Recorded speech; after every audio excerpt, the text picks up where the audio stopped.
Super Mario 64 is a game made by Nintendo that came out on the Nintendo 64. This was the first video game I ever played, and I have so many great memories playing it by myself or with an audience of like my cousins, my brothers, or like friends. But recently, something a little strange has caught my eyes that I can't ignore. An image of an iceberg with layers depicting the depth of Mario 64 theories and knowledge has made its rounds on the internet. I never knew people thought this hard about the game. Real or fake, in this video, we will be exploring every part of this iceberg as in depth as I can.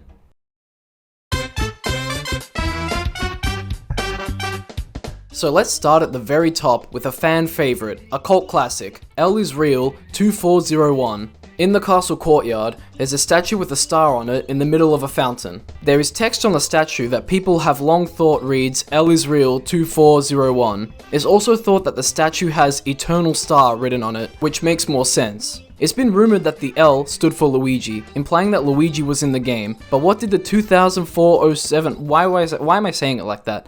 2401 stand for? It was speculated that it was the amount of coins in the game, and after collecting all the coins, Luigi would appear at the fountain as a playable character. Sadly, this isn't true, because as seen here, both totals do not equal 2401. Secondly, Luigi was planned to be a playable character in the game as a second player during development. Unfortunately, the Nintendo 64 could not handle the sheer power of Luigi and had to be taken out of the game. There were plenty of videos online that baited people into believing that Luigi was real, but all of them were fake. Whoa, wait, the theory is not over. It is not over. Hi. This is me during the editing process. Just recently, aka 24 years and 1 month after the Super Mario 64 release, a load of unused assets were just leaked onto the internet. Just, there you go. Just have them. Just take it all. This is astonishing. It's like the L is Real 2401 saga is over. It's finally finished. The biggest findings were beta assets for Luigi, cut worlds, and unused audio tracks for characters. I won't go into crazy detail, but if you want to see it discussed, I recommend watching SwankyBox's video after this one. The link to that video and many other Mario related videos I will use will be in the description. Anyway, enjoy the rest of the video. Whomp's Fortress Tower 1-up. After beating the Whomp King, a tower will appear at the top of the fortress. But of course, you already knew that. But if you run to the back of the tower and punch it, ooh, a 1-up. The Space World 95 beta. Super Mario 64 and the Nintendo 64 were both showcased at the Space World event. There's a lot of differences between this build of the game and the final build. Most of these differences can be summarized as visual, audio, and level layout designs. Mario がいたよおい。やっぱりマリオだよ。任天堂64、やっぱり最初のゲームは世界的スターのマリオだ。取った後滑り台になってますんで滑り始めます。おお、すげえ。滑り台で驚いてちゃダメ。その他にもマリオシリーズでおなじみの炎の世界や水の世界なんかもこんなに美しいグラフィックになっちゃうんだ。Parallel universes. Now this one is pretty interesting. These are collisions for objects outside of the playable level. I don't understand why this happens, but it has something to do with the values for collision detection and coordinates, and oh my god, what is this? I'm going to need to research. Alright, I've researched. I don't get it, but what I do know is that you can't get to these parallel universes without utilizing a lot of unnaturally fast speed, so you'll need to mod the game, or use a Game Shark or whatever the cool kids are using these days. In theory, you can find these universes either vertically or horizontally away from the main level at like certain distances. There's also a lot of math associated with where these parallel universes occur in a level, and some enemies and NPCs can even function in these areas. Oh, and each parallel universe is a slightly imperfect version of the actual playable level, and they're all invisible. Bomb-on Battlefield Bridge Hanging. Under this bridge, on this level, you can grab onto it and hang. Ain't that neat? The Impossible Coin / Goomba. There's a coin in Tiny Huge Island trapped under geometry that you can't get through normal play. I assume Nintendo just forgot about the coin and left it. Also, there's just a Goomba that dies. It spawns off to the side of the platform it should be on and falls into the kill barrier. Why does this happen? It's most likely a spawning issue that does this. But damn, imagine being an AI that just lives to die. Half A press. This is a term in tech created by the user Panonkoik. How do you say it? Coke. Pan and Coke. 2012 that allows Mario to gain additional forward momentum by pressing and holding down the A button. Oh, but you also have to be holding down the button right after selecting the level.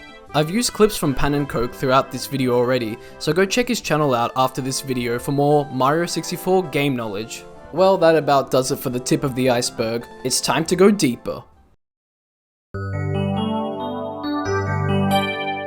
Big Boo's unused text. I assume this text was supposed to be used by King Boo at some stage of the game. The text suggests that there might have been a chase sequence or a hunt to find King Boo as he taunts you. Don't become his lunch. In the Hazy Maze Cave, we meet Dory, the Loch Ness Monster. I'm not gonna lie, she's straight up thugging it. Anyway, there's this sign here that warns you not to become Dory's lunch. It's kinda spooky, right? Especially if you're a little kid, and I think that's why it's in the game. To spook you into thinking that there's a big scary monster waiting for you. But it's Dory! She can't even hurt you! Unless... The Big Dud. In the first Bomb-Omb Battlefield level, your task is to take out King Bob-Omb at the top of the mountain. After doing so, you're able to talk to the pink Bob-Omb, who will refer to the king as nothing but a big dud now. Head to the pit area where the balls roll and you'll find that there are now 3 balls instead of 2 rolling. Could the pink dudes be insinuating that the king was turned into a ball to roll forever in a pit? Yeah, probably. Please walk quietly in the hallways. This is posted on a sign in Peach's castle, but what does this mean? Well, nobody knows. It was probably something left in the game during development, but I reckon it was left intentionally. Peach might just like her castle to be quiet. Peach can suck my ass, I'm making big boy noise. Unagi's Tunnel. In the Jolly Roger Bay level, there's an eel called Unagi. Wave to the eel, say hi. He's friendly, I swear. He sort of just chills out in a tunnel covered up in vines. People have wondered if the tunnel leads anywhere, but nah, it doesn't do anything. It's just there. The yellow cap switch. There's an unused yellow switch in the game's coding. It could have been used to create yellow boxes or maybe give Mario a new cap power-up, but we'll never know. Ghoul Medal. This is a play on words found in the Big Boo's Haunt level. There's mystery surrounding the medal because players thought it was an actual collectible. Not much to it really. The Mirror Room. On the 3rd floor of Peach's castle, you can find this random room with a giant mirror. Apparently, there were a few anomalies in the mirror that don't match up with the real world Mario is in. This has led people to think that you can pass through the mirror or that the mirror is a playable level. Apparently, it's actually not a mirror at all. It's just perceived as one. See, like, it's supposed to be a mirror, and the way it is made is not by reflecting Mario in the room, but by being an invisible wall with assets and a mirrored Mario and Lakitu behind it. You can tell that this is the case because if you are far enough away from the camera, Mario goes low res to save on memory. The Mario in the mirror also goes low res. So if you notice any anomalies, then it's probably because the developers forgot to add them into the other side of the mirror. Yoshi's Saddle. Yoshi has a saddle in the game. Oh yeah, spoilers, but Yoshi appears once you collect all 120 stars. Sorry, not sorry, the game is like 20 years old. Anyway, he has a saddle, but he isn't rideable. Also, his saddle rim is discolored when compared to his saddles in other games and other arts. I'll be honest, I never knew he had a saddle. I always just thought it was a weird hump or something. Jolly Roger Bay Vanishing Fog. In this level during the first star, there's a thick layer of fog surrounding the level. The skybox is a sickly looking green too. Once this star is collected, the fog disappears permanently and the sky turns grey. This can't be undone either. The only way to see this fog again is to make a new save file. Why does this happen? I have no idea and I couldn't find anything. Maybe the power star you collect has enough power to remove the fog, or maybe it was just coded to be like that, but who knows. Mips Throwing. This is a cut feature from the game that would have allowed you to throw the rabbit, Mips, from the ears. I like to imagine that you could have thrown Mips to different platforms in the castle, or maybe you could have thrown him into a painting. Broken paintings. Throughout the upper areas of the castle, there are some paintings you can't jump into. As a result, some players have thought they're broken paintings. I reckon that Nintendo was just being resourceful and just used duplicate paintings around the castle, although it definitely tricked myself and every other player in the game into thinking we could jump into it, so maybe it was intentional. Womp King turns into the castle. After beating the Womp King in the Womp's Fortress level, a tower is erected where he once stood. We already talked about this before, where if you punch it you get that 1-up. Anyway, it's implied that he was used to create the tower. Womps have voiced their distaste for being used as building materials, so it's pretty damn ironic. The Secret Aquarium. In the room with the Jolly Roger Bay level painting, there is a secret aquarium level in a hole in the wall. As a kid, finding this out by accident freaked me out so much, Going through the hole puts you into an underwater level you can't escape, and you have to be collecting coins to be able to keep Mario from drowning. The only way to leave the level is obviously if you pause it and quit, or if you turn off your console, or if you collect the star. My little boy brain couldn't fathom that. I panicked and I turned off the game. I eventually beat the level after figuring out what was up, but still, a little too spooky for me. Dancing flowers. There's an unused flower texture that can be found in the Lethal Lava Land Assets folder. I find this interesting because does this mean that there would have been a way to pretty up the lava place? Maybe you could have used this in another level? Volcano blocks. There's just a few blocks in the level used as decoration at this star. That's it. Looks nice. E.T. in Pyramid. You can find text saying E.T. on a block in the pyramid of the Shifting Sand Land level. As you can see, there's a Yoshi looking thing, a piranha plant looking thing, and a bullet bill probably. E.T. stands out as an anomaly. Maybe it represents the hand boss thing in the pyramid that you have to fight. Could that have come from another planet? But what does the other symbols on the block mean? This one is an eye. This one's a gun? Line in the sand? Dragon Quest blob? Gun sword? What? Ball? Huh? Squiggles? Looks good. Looks good. Bugged fire texture. When Mario is lit on fire, smoke comes out of his ass and he screams in sheer pain and agony. Turns out, this smoke texture is bugged and doesn't even display correctly. It's meant to look like this, but it looks like this. Hazy Maze Cave alcoves. There are a few alcoves in the maze. Why are they there? To give the player a rest from the stank-ass gas in the maze. That's it. Jolly Roger Bay box. There's a box in this level that just slides to the left. Boom, boom. Slides to the right. Boom, boom. Crisscross. Says all over this ship. I'm sorry. This box has some really weird physics to it. Sometimes it'll bump into you, but sometimes it'll absolutely obliterate your existence like you're an insignificant worm. Like, what the fuck is this? Now this is where my knowledge of the game ends, which means we're going deeper and creepier. Wet Dry World Skybox. The skybox for this level looks a lot like a real place. Well, it turns out that it actually is, specifically, a town called Casares in Andalusia, Spain. This brings me to my next topic, skyboxes of photographs. Because of the Wet Dry World skybox, it's been thought that every skybox in the game is a photo. Thanks to Boozcaster, we can have a pretty good look at every skybox, and oh boy. The first few levels, yeah, they have some bright colors, some nice skyboxes with clouds, but as we keep looking, things get creepier and more disturbing. If these are actual photos, then what is this? Where is that? I'm sure that these photos are all just highly edited, but it makes you think. True locations of painting worlds. Because most of the levels are accessed through paintings, it begs the question, where are the levels located in the Mario universe? I don't think that there are worlds contained in the actual paintings, but let's say that, hypothetically, this is the case. So why can't we enter other duplicate paintings? Maybe they're failed experiments in making painting worlds. But I do think that the paintings are a portal to the actual world. But we don't know where that world is located. If you look at Super Mario Sunshine,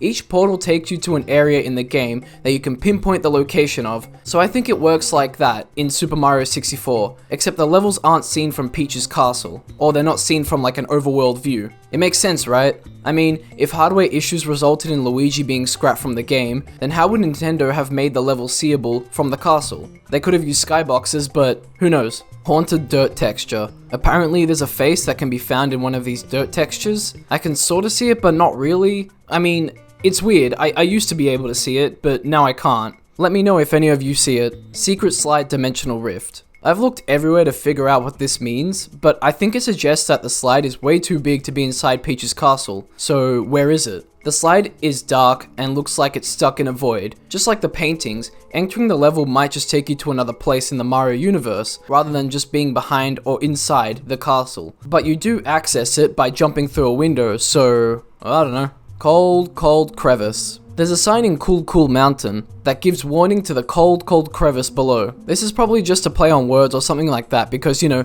Cool Mountain, cold crevice, sort of sound the same. And, you know, if we go down there, it's, yep. Original resolution textures. It's been long thought that the textures in Super Mario 64 were originally much larger, but had to be sized down to work on the Nintendo 64 due to how blurry they are. What would the original textures look like? Rainbow Ride's village. In Super Smash Bros. Melee, a village on the Rainbow Ride stage can be seen in the distance. Well, Where is this village in Mario 64? It's not there. Very strange. Bob-omb Village. I have no idea what this is referring to. It could be a few things. It might be this joke page explaining about following a child of the Bob-omb King, which can lead you to the Bob-omb Village where you are trapped forever. It could be this spooky image here, although this is a fan-made photo. It's most likely this image of a Mexican bloke chilling with some bob-ombs and trees. This might be an early build of the game, but I don't know. But you know, damn, I just want to play this. I want to play this game. How Bowser got into the castle with his sub. There's a theory that Bowser got into Peach's castle and kidnapped her by taking a submarine to Dire Dire Docks, going through a hole and ending up outside the castle. If this is the case, then the world where the game is set has levels not too close to each other, but not too far either. Removed courses. There was a plan to have 32 courses in the game, however, there are only 15 big ones, plus 8 special ones found within the game, making it 23 in total. The end screen. This one gives me shivers, because I never noticed any of this before looking into it. If you turn up the brightness and look closely, you can see this very eerie looking Yoshi figure in the back just staring at the player. It is a texture on a wall, but it begs the question, why? And there are some figures on the sides of the shot as well. I don't think they're anything, but it seems very strange. They might not be figures, but it looks like there's something there. We beat the game, right? Why is the shot so dark? Why isn't it bright and cheerful? And why are these things here? Debug menu names. By entering a certain code, you can find a beta debug menu with a stage selector. The names in this menu don't match the actual levels, probably because they were just placeholder names, but they do look a bit sinister. Zelda 64 beta assets in Wet Dry World. A lot of the assets found in the town area look a lot like assets found in the Legend of Zelda Ocarina of Time beta. During Nintendo Space World event in 1995, a video of Link fighting a clone of him was shown to the public. This clone has the Metal Mario texture on him as well. So it's not really a far-fetched idea that they would have shared assets and textures. Yoshi commits suicide. Damn, I never thought I'd ever say that, but now I've never seen this. Like, the dumb child I was, I deleted my dad's 120 star file by accident, so I was never able to see Yoshi. I think I'm a few stars away from 120, and damn, I really need to get those done. But anyway, I just watched a video of what happened. Yoshi will tell you that he was waiting for you on the roof, and he's very surprised that you beat Bowser and collected all 120 stars. He gives you a message from Nintendo saying, "Thanks for playing," and then gives you 100 lives before jumping off the castle. This is where the theory stems, because he's just gone. It seems like Nintendo really just used him as a messenger for them before yeeting him out of existence. Tower of the Wing Cap, true location. There are buildings found in this level, which may imply that there is land below the actual level. No one knows what is below, and there aren't any levels with towers like these. The closest thing that I could think of in Super Mario 64 is the towers next to where the pyramids are, but maybe there's some sort of time traveling thing going on where this is the past and this is the future. It's interesting to consider it like that. Island in the distance. The Bob-omb Battlefield level skybox has islands that can be seen in the distance. Are these lands other levels or areas in the Mario universe? Nobody knows. They're not detailed enough to be able to tell what they are, so it's probably just scenery. But it is nice to think of them as other levels, because then it connects, the world together in a nice sort of way. Mario enters Wet Dry World early in Got Milk commercial. In this commercial, Mario is seen in the Wet Dry World level with a star count not high enough to get into the level. Wait, but I thought you needed 31 stars to get to the second floor where Wet Dry World is, so am I missing something? Hello? Alright, let's just say that these kids are Mario 64 speedrunners, absolute geniuses, 300 IQ men, ladies, and they're just doing I don't know, whatever. Big Boo's Haunt Forest. You can find this level in the courtyard of Peach's castle, and to access it, you have to kill a Boo, and then jump into the cage. This doesn't explain why the Skyblocks is a dark, bladed forest, with a moon if the cage is in Peach's castle grounds. There's a lot that can be theorized here, but from what I believe to be correct, it's most likely that Nintendo gave the level this skybox to make the level seem spooky. If you want to look at it from a lore perspective, then maybe the trees are a bit of grass in the courtyard, and the sky is dark blue because, I don't know, like Boo magic or something, or atmospheric stuff. Mario 64 is a Freemason initiation. I love a Freemason theory as much as the next guy, but what the hell is this? We have this very large Twitter thread by Owen Broadcast that goes through all of this and this theory is huge, so huge that I think it just warrants its own video that I'll make in the future. So for now, I'll summarize. The game begins with Mario, aka a Mercury type character, being invited into a Freemason hall to begin initiation. You go through the trials, which are each level to become one of them. You're also collecting Masonic imagery and symbols too. Some things you do is take out a regal symbol of divinity at the top of a mountain, the concept of Antarctica, the death rituals to become reborn. If you have knowledge of tarot cards and the occult, then I'm sure you can easily spot the alleged Masonic imagery in the game as well. Games being used to indoctrinate or control people seems to be something of fiction. However, it doesn't seem very far-fetched. Kanye Quest 3030 was a game about Kanye West doing Kanye stuff. You know, pretty chilled out game, right? Well, yes, if you played the game through the normal means. When prompted with this, if you type ascend in the text box, you're sent to a different room to go through an actual cult initiation. After finishing all the puzzles, you give your personal details and then someone will come to your address and take you into the cult. At least, that's what people think is the goal. I watched someone try to get initiated, but the game servers weren't up, so no one came to the guy's doorstep. So, is it really a stretch to believe that a game could do something like this?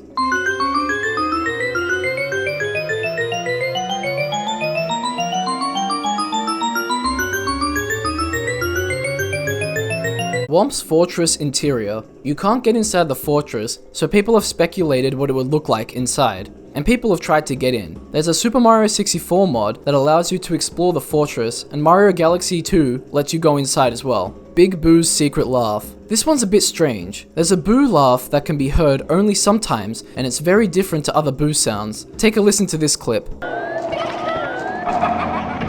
Whoa, what the fuck? Yo, what? Did anyone just hear that? Did anyone just hear that? There's not supposed to be a laugh there. What in the fuck was that? Now, this plays into a theory I'll explain later, but why does this laugh only happen sometimes? In all my time playing this game, I've never heard it, but maybe I have and didn't even realize. It's so rare and quiet, it'll be pretty easy to miss. 120 has spiritual significance. The number 120 is an angel number that tells you that it's time to take the initiative to undertake creativity or start a project. It can also mean that you're ready to grow out of your comfort zone and lose traits that would hinder your growth. In a way, that's kind of beautiful. If you can get 120 stars in Super Mario, then you can do anything and grow into an even better person. Lethal Lava Land Painting Fireball. The painting for Lethal Lava Land had a grinning fireball on it, even though there are no fireballs like this in the game. There were fireballs like this in Super Mario World, but not in this game, so maybe this is just a cut enemy? Or maybe like other things in this game, it's just meant to look scary to kids. And with that, we have to go deeper. We have to go beyond the iceberg.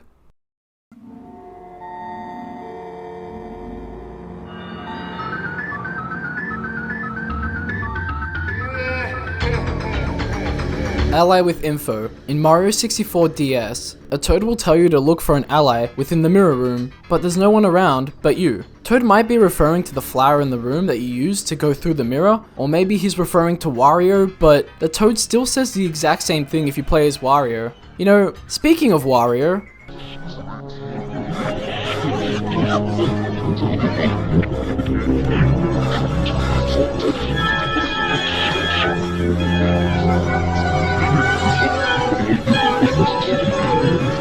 You think this is fun?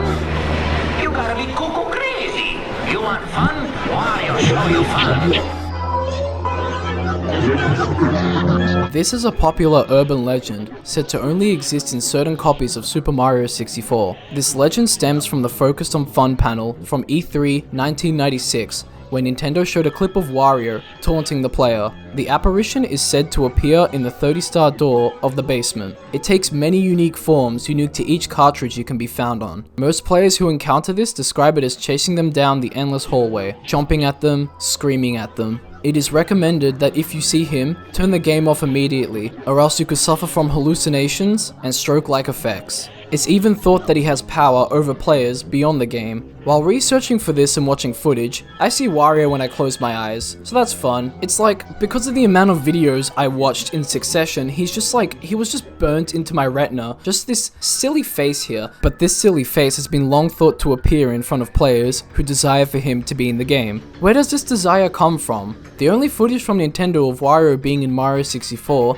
is from E3, but then what happened to this Wario? It's theorized realized that this Wario concept was actually used in Mario Teaches Typing, as facial movement by Mario looks a lot like the ones that Wario would have been using. Some claim that they had to fight Wario in a boss battle scenario to be able to continue on with the game, and some say that Wario Land 64 was in development before being fused with Super Mario 64. This has been by far the most interesting theory so far in my opinion, and it doesn't end, but more on that in the finale.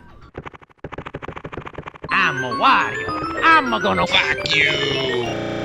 The brain diagram. Apparently, there is a brain diagram in the Wet Dry World assets, or Wet Dry World is modeled from a brain. The picture of a brain in the assets is believed to have been as a reference image for creating Wet Dry World to function like a brain. This image has not been found yet, and is assumed to have been removed before the final game was released. We'll dive into this more in a little bit and during the finale. The Forbidden Door. It's the door in the mirror. You can't get to it on the Nintendo 64, but you can in the DS, and you get a star, so there's really not much to it. Toad projection. I'm not too sure what this is referring to, but I kinda think it has something to do with Toad. Okay, so when you go to talk to a Toad, sometimes they just vanish and act like a projection. I've always wondered why this is the case. It may be a Nintendo 64 hardware thing where the game tries to save up on memory by slowly making Toad vanish. Actually, it might have something to do with the next topic. Toads literally trapped inside the walls. Bowser has some dialogue that suggests he puts Mario's friends inside the walls, similarly to how he trapped them in blocks in the first Mario game. So could the projections be these Toads trapped inside the walls?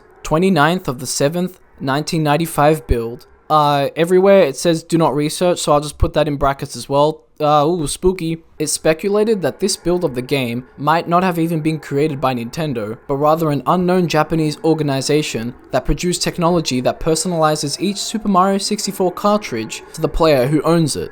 But this build has intense texture bugs which can induce seizures in players and is rumored to have caused horrendous hallucinations in their players, which is thought to have been the origins of the game's nightmarish anomalies. There are stories and videos of this build you can find all over the internet, but the one that stuck out the most to me was this one. An anonymous user claiming to have been friends with someone in Japan who used to work for Nintendo said that he and his team were handed the prototype build from an unknown Japanese company. The game had no resemblance to Mario 64, it was barren, and the basement stood out the most. The basement was believed to be a testing ground for an experimental AI that acted upon a player's cognitive desires to subvert them. The basement usually looked like an endless labyrinth. One playtester was able to play unchecked in a crazed state, and then was admitted to the hospital after being found. Playtesters were urged to never go in the basement again. The upper areas of the castle were described as boring, and a spiral staircase led to a bedroom. Apparently there was word of a 4th floor too, but it isn't in the final version of the game. The course in the Bowser painting. The first Bowser world is located behind a locked door. When you gaze down that hallway, there's a painting of Peach, which turns into a painting of Bowser the further down you go, but you inevitably fall into a trapdoor. Players have wondered, well, can you get into that Bowser painting? And if you could, where would it take you? No one knows because obviously you can't get there, and it probably has nothing in it. Probably. Wet Dry World, Negative Emotional Aura. This one is very interesting. This theory stems from player experiences playing this level. It has left many players feeling uneasy and spooked, and because of this, the level is thought to have an actual aura of negativity in it that affects those who play it. It's hard not to understand why people feel this way. It's a level with random floating objects, a very strangely saturated skybox with a town in the distance that looks empty and shallow. Speaking of shallow, you're able to control the water level to get to different areas within the level. Getting rid of the water reveals a sunken city with locked doors and no one to be found. Sinking the town also allows you to explore the top levels. The music and enemies of the level are very eerie too, and these beg the questions. Who created the water switches? Who were the people that lived here? What are the enemies doing here? I get the water skater dudes, but the machinery? Does any of this have to do with the alleged brain diagram too? Nobody knows, which is why I'm going to conduct an experiment. Some of you may already know my brother Luca. He makes an appearance on the channel sometimes, and I also have my girlfriend Claire who does the same. I'm going to have them play 15 minutes of Wet Dry World to see what they think of the level. I won't tell them the theories surrounding the level, so they'll be able to give an unbiased result. Now here's how the testing is going to work. I'm going to have Claire sit and play the game for 15 minutes while I watch her. I will not speak to her for the whole 15 minutes unless she needs help with the controls.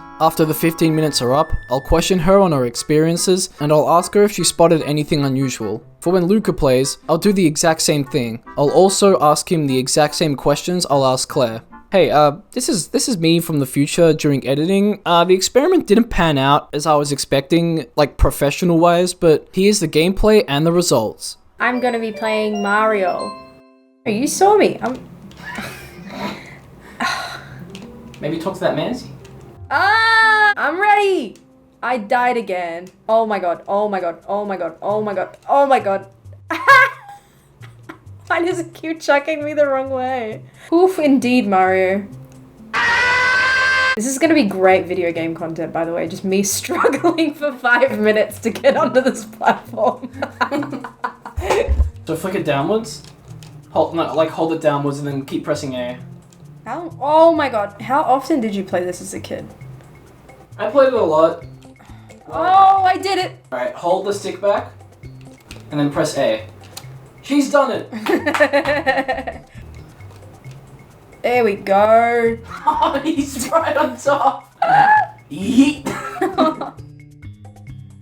Oh my god. What the fuck is this? Hello? Oh my god, you recovered. Oh my god. What are you doing? You were on to, why would you jump? It was an accident. Because it said I was running out of time because I had the dun dun dun dun dun dun dun, and I was like, because jumping would be quicker than running. That was my whole mentality. Bro, you don't get me. For everyone that's watching at home, Ilias is currently in a ball on his bed. Okay, come on, Mario. Come on, you big loaf. Oh. That bee's coming. Oh my god, she's crazy. Oh. It's a stop. You're gonna jump. You keep jumping. Just keep jumping. Just keep jumping. No. Hey. First question is, what did you think of the level? So many things come to mind. I mean, it took me a while to figure out what to do. I don't know, it was just a weird level. How was the music? Yeah, I feel like I'm comparing it to what it sounded like whenever I played it 15 years ago. Or on the DS? Yeah, on the DS. I don't know if it sounded different, but I remember it sounding less creepy. Like, I don't think this level warrants the creepiness, you know?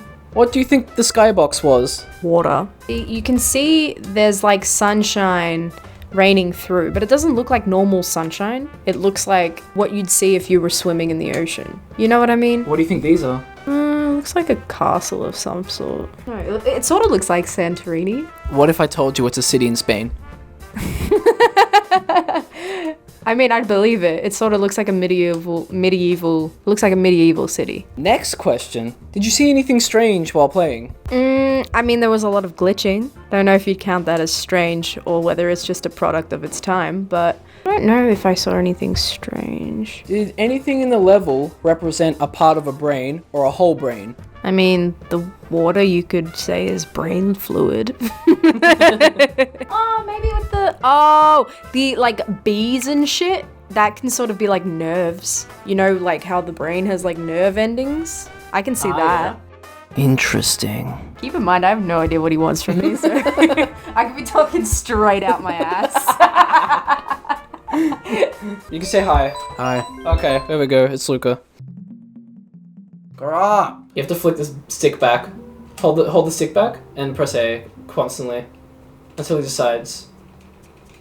I'm glad I wasn't the only one that You want to go up? Okay, that's interesting. I see you going up. That's so strange. Usually he just jumps. You can use that guy to fling you up. Yeah, no, that's what I'm trying.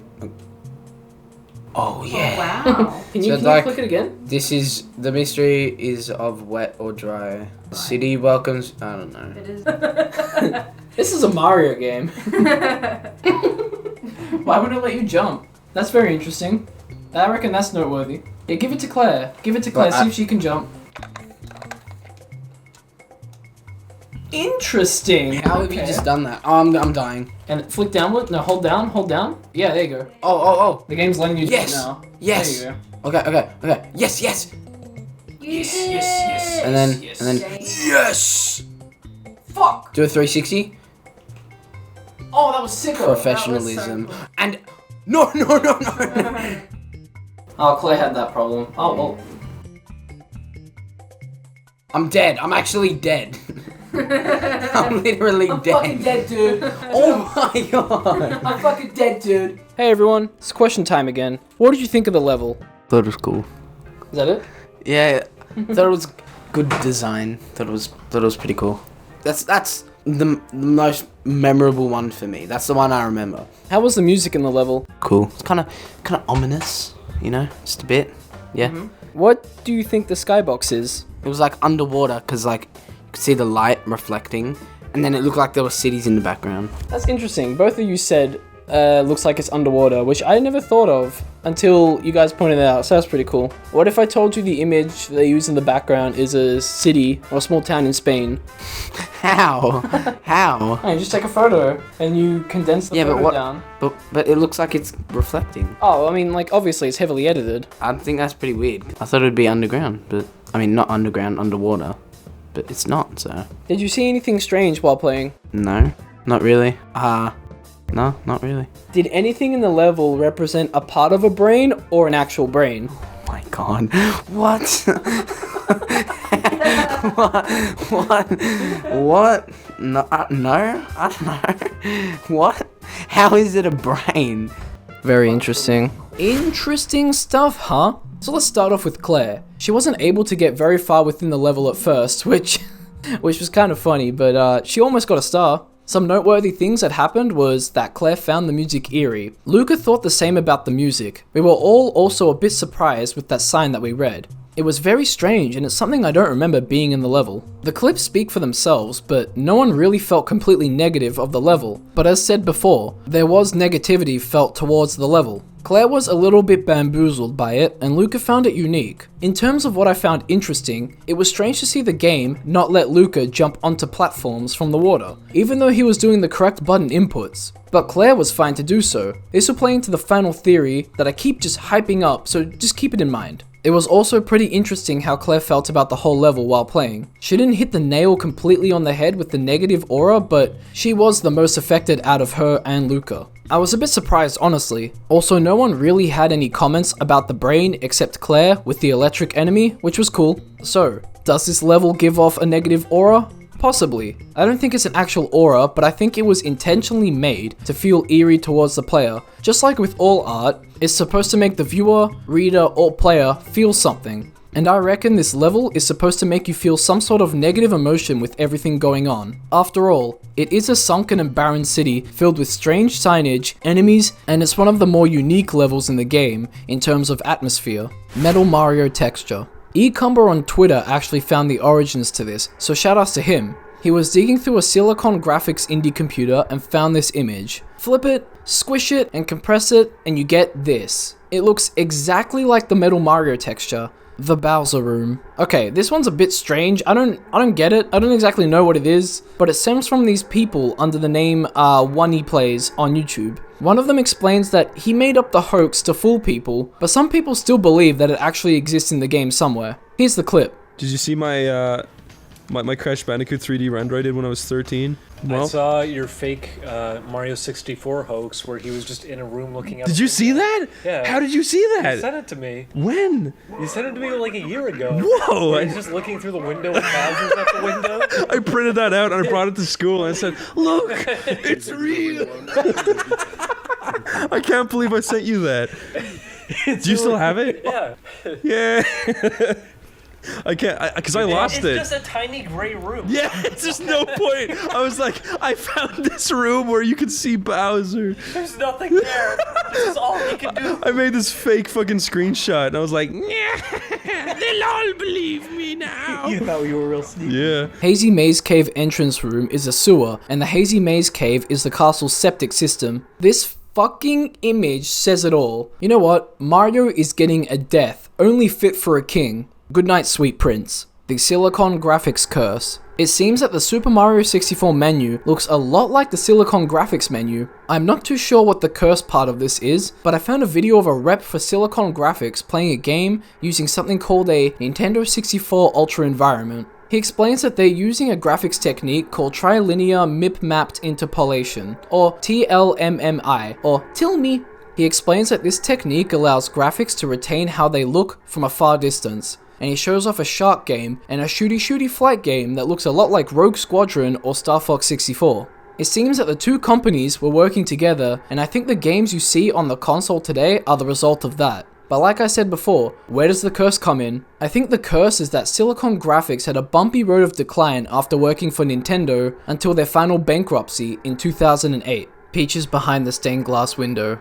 This has been thought to be the case because the glass window is different on the outside compared to the inside, leading people to believe that the castle has a small room in between both glass panes. This would explain why we don't actually see Peach with Bowser, so maybe he put her in the castle walls too, where like the panes are? This would also explain why she comes out of the glass at the end of the game as well. Bowser broke the door. So Bowser has a thick ass, and it's believed that he would have attempted to enter through the back door, but broke it down along with some of the surrounding brick. This would explain why the back door looks like this. The decompilation is censored. Hackers have been able to reverse engineer Super Mario 64 to take a look inside the game to see what's up. I don't know much about this topic, but I would assume that there is a form of censorship that stops people from seeing the full picture. Maybe Nintendo wants to protect their coding, or maybe there's a secret to hide. Full Omen Archives. This archive was a leak of Nintendo technical documents from a source inside Silicon Graphics. It was uploaded to the internet as omen.ra. The origin of this name is still unknown, but some think that the person that leaked it was called Omen, but a lot of people disagree. Issues arise because of how this archive was obtained, which was illegally. This means that any development using this will land you in serious legal issues. Then how do we have Nintendo 64 emulation? Well, people reverse engineer the system rather than use the Omen archives to avoid any legal issues. Wiggler's body parts are used in Bowser fights. Take a look at this Wiggler. He's basically made up of 2D yellow balls and, you know, he's just chilling. Does it look familiar? Take a look at the Bowser fight. Notice anything similar? These might be a part of some Wiggler's body. Why would Bowser be using these? Maybe Nintendo just reuse assets, but if you think about it, Wigglers get angry when you jump on them, right? Maybe he engineered the body parts into a bioweapon that explodes when touched. We're up to the final layer now.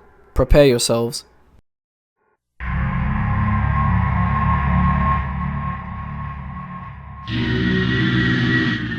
I could not find a single thing explaining this, but I think I was able to piece everything together. The SC88 is a sound canvas that has a 32-part multi-timbral sound module with 64 voices of polyphony. It has 654 high-quality sounds, along with 24 types of different drum sound sets. People can also create up to 256 of their own sounds and drum sets. I know I sound like a salesman for vintage technology, but just bear with me. Mario 64 has a total of 2 different samples confirmed to have been used in the game. The first one is this, which is heard in the Big Boo's Haunt level. The second one was released on the SC8820, and it's this.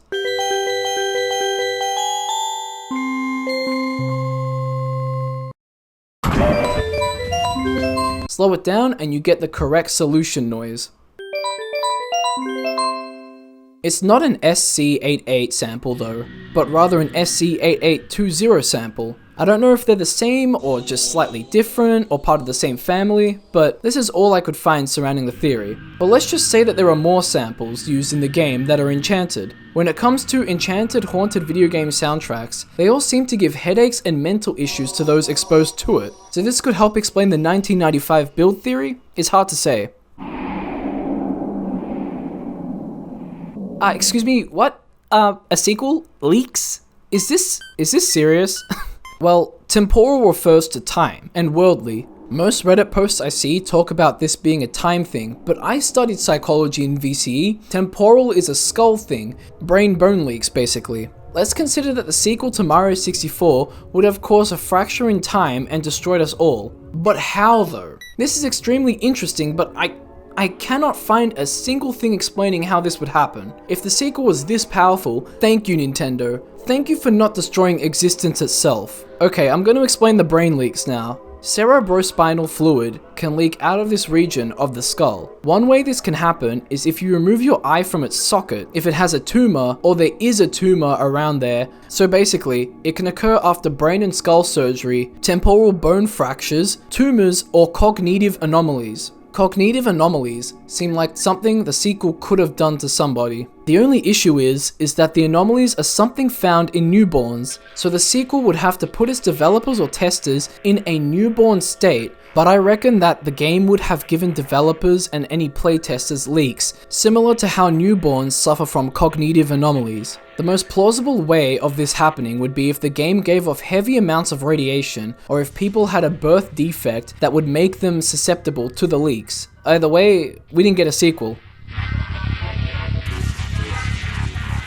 This theory has the most evidence and validity in this layer. Argonauts are the developers behind Croc, and if we have a side-by-side view of both games, we can definitely see that there are some shared influences. The founder of Argonaut, Jez San, claims that there are similarities because Super Mario 64 took inspiration from Croc, Legends of the Gobos. San explains that Croc started as a prototype for an exclusive Nintendo game that used Yoshi as a playable character. This was the first 3D platform game in development, and the first time Nintendo let another company handle their IP. After this, the deal was cut. Nintendo's shafting of Argonaut doesn't stop there. A quote by San reads as, "Miyamoto-san went on to make Mario 64, which had the look and feel of our Yoshi game, but with the Mario character of course, and beat Croc to market by around a year. Miyamoto-san came up to me at the show afterwards and apologized for not doing the Yoshi game with us and thanked us for the idea to do a 3D platform game. He also said that we would make enough royalties from our existing deal to make up for it. That felt hollow to me, as I'm of the opinion that Nintendo ended our agreement without fully realizing it. They canned Star Fox 2,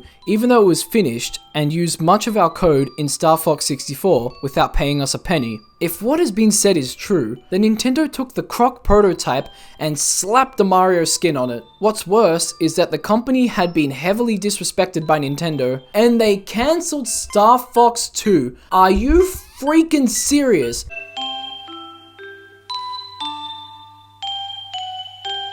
This one will alter your whole perception of the game. I've seen people mention a line of text that is a placeholder that just displays delicious cake, but I think this goes deeper and refers to the lie of the cake at the beginning of the game. Peach summons you to the castle with the promise of baked cake. You find out she's gone and Bowser has something to do with it, so you collect the power stars to eventually be able to defeat Bowser and save everyone. During the end cutscene, Peach says this. Listen everybody, let's bake a delicious cake.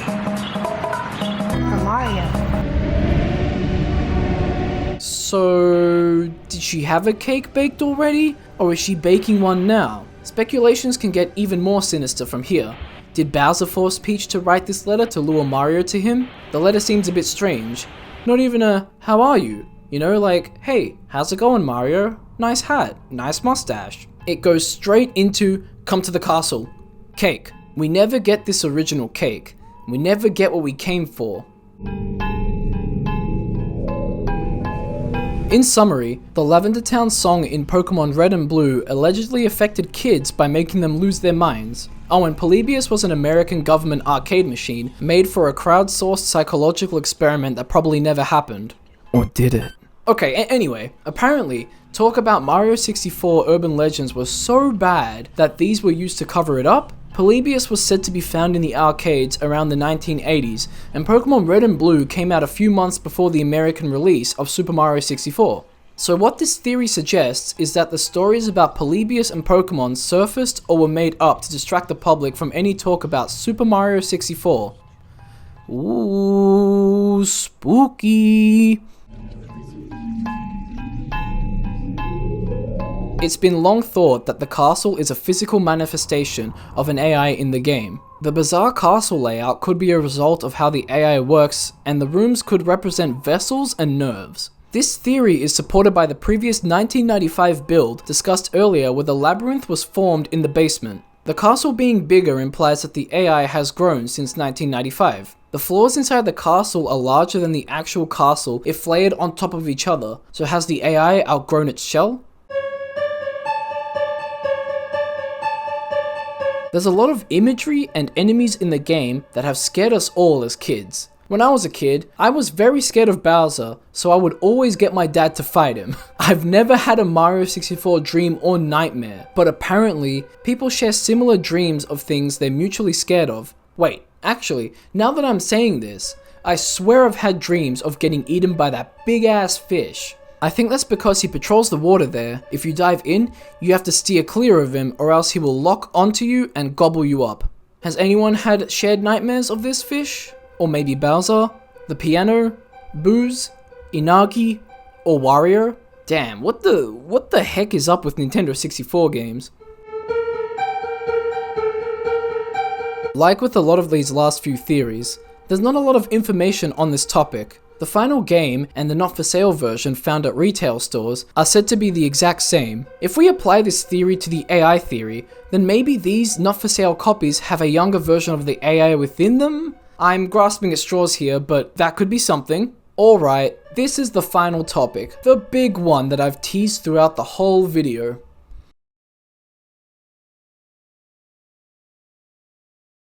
How the game controls, what you hear, what you see is all personalized to you due to the AI in the game. A friend's copy of the game will be thought to have been modified differently to yours, so when you play a friend's copy, it might feel different. I've made a list of a few things I want to check out to see how personalized my game is. So let's see how personalized my copy of the game is. Seems pretty normal so far. Everything seems fine.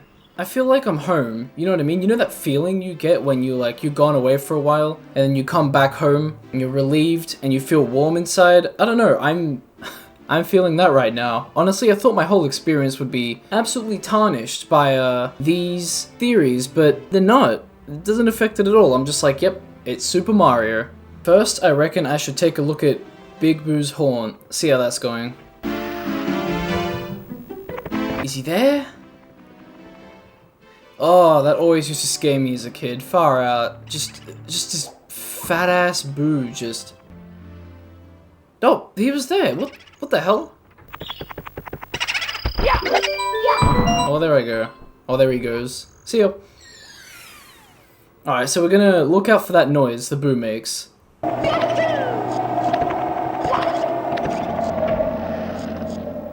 No, I didn't hear it. Did any of you hear it? Because I definitely didn't hear it. Interesting. Okay. I'll play around the level, see if I can hear it. I didn't really remember just how uncontrollable this game can be sometimes. I didn't make it. Oh, it's the book. Jesus, I don't remember them being that big. Alright, so we didn't hear the Big Boo's sound. If there is an AI in this game, then it's being very nice to me, because I feel very nice playing this game right now. But maybe it won't after this. And if it is in the game, then it'd probably be able to hear my thoughts, right? So it'd be like, oh, this is weird. Oh, please. Oh. Who would have thought nothing would appear? Alright, well, since we didn't get a result for this, me, in the future, there he is. Oh, no way. I didn't edit that in. That's crazy. Oh my god, he's coming. Oh my goodness, I have to wow. Holy crap, guys, I can't believe we just got away from that. That was insane. Please walk quietly in the hallway. I don't even remember this sign being in the game, but I always remember I tried to stay quiet while in here, or I always thought that if I was like crazy in this hallway, that something would come out of nowhere. Or like I was always afraid that something would be around the corner because it's just a giant spiral. I guess if my cartridge is personalized to me, then it makes me feel nice and warm and like I'm back at home.